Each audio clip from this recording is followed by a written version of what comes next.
তো কথা হল কি এই ইলেকশন আসি গেছে। তো ইলেকশনত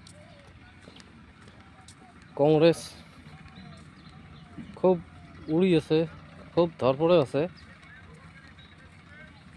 তো কংগ্রেসক দয়া করে ভোট না দেন, কারণ জাতিটাক ধর্মটাক নষ্ট না করেন, ধর্ম বজায় রাখেন।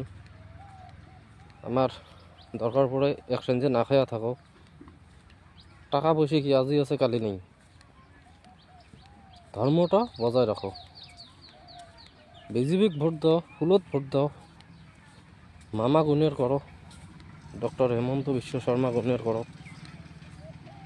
আরও মন্ত্রী হোক, সিএম হোক, যাতে যেন আমার ধর্মটা বজায় থাকে।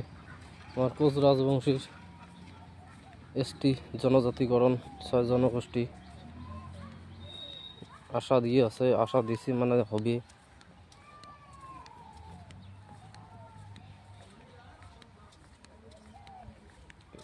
কিন্তু কংগ্রেসক ভোট দেওয়া মানে কেতা এই যে মুসুরি কম্বল দিছে কংগ্রেসে, তাও পুষি নিছে, চাউল দিছে তাও পুষি নিছে। কিন্তু বিজেপি আসিয়ে পুষিয়ে বিনামূল্যে দিয়ে দিছে সব কিছু।